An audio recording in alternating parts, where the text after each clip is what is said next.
Chaque jour, un film pour entrer dans l'esprit de Noël, qu'il soit au cœur de l'histoire ou simplement en trame de fond. Il y en a pour tous les goûts.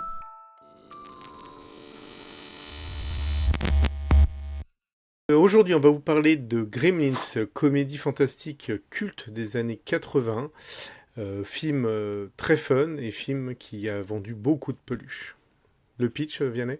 On se trouve à l'approche de Noël et le jeune Billy se voit recevoir un cadeau plutôt original de la part de son père, un petit animal étrange qui est en fait un mogwai. Donc cet animal s'appelle Gizmo.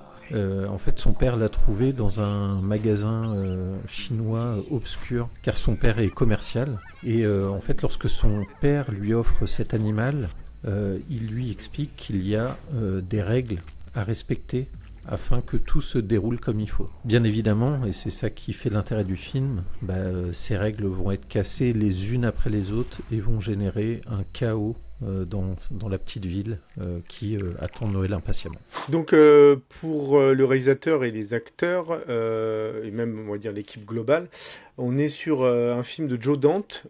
Joe Dante est un réalisateur de films un peu dit popcorn, donc il a fait quelques films d'horreur assez fun comme Hurlement par exemple, ou Piranha. Et il a fait également des comédies à côté de ça, comme L'Aventure intérieure. Du coup, on est plutôt sur quelque chose d'assez fun, assez popcorn. Ensuite, on est sur une production de Spielberg. Donc déjà, ça donne un peu une optique du côté un peu enfant, qui est cher au cœur de Spielberg. Et on est sur un scénario de Chris Columbus, donc qui a réalisé Maman, j'ai raté l'avion, Harry Potter. Voilà, donc on est sur une équipe quand même qui connaît bien son sujet en ce qui concerne le fantastique, l'humour et le côté un peu enfantin. On est sur une Dream Team. Exactement, on est sur une Dream Team. Et au niveau des acteurs, on a Zach Galligan, qui était un visage qu'on voyait assez dans les années 80, mais qui a depuis pas mal disparu.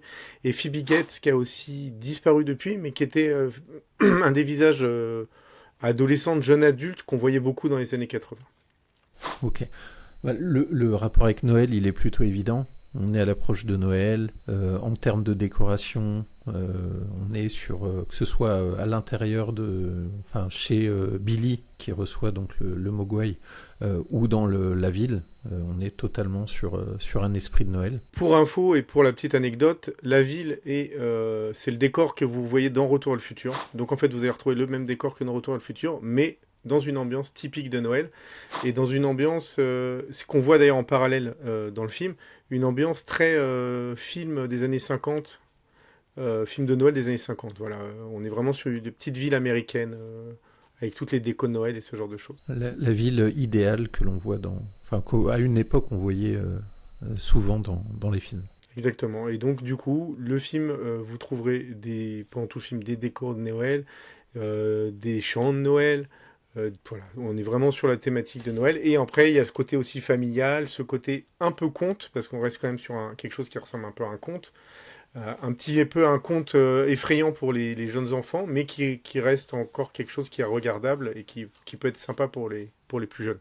Quand on parlait du casting, et on va répondre à la question pourquoi regarder ce film, on a oublié de parler des personnages principaux du film, c'est-à-dire les Gremlins, quoi. Et c'est vraiment ce qui fait l'attrait du film et ce qui fait le côté original qui a été repris après dans d'autres films. On en parlera peut-être après. Pour l'époque, les Gremlins sont super bien foutus. Alors on est sur de l'animatronique, sur des marionnettes en fait, quand c'est pas animé.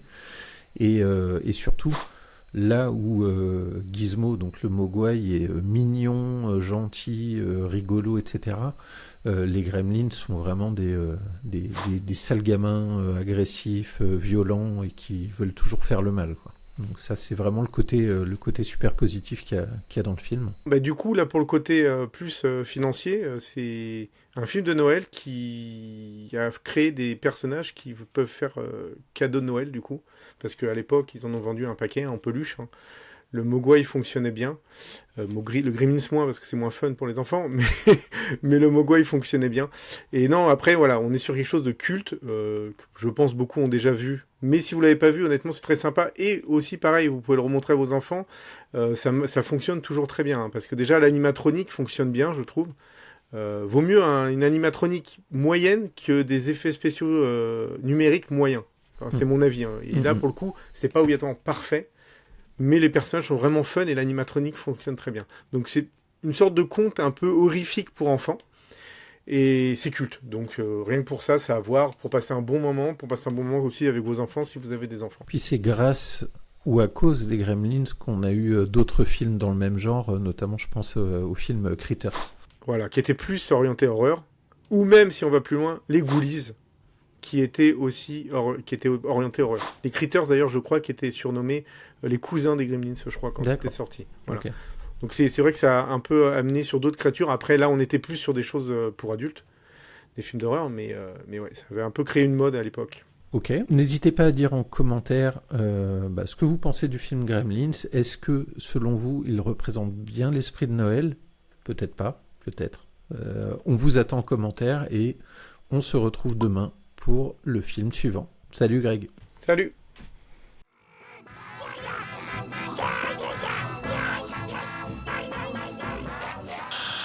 Abonne-toi à la chaîne pour ne pas manquer les prochaines vidéos.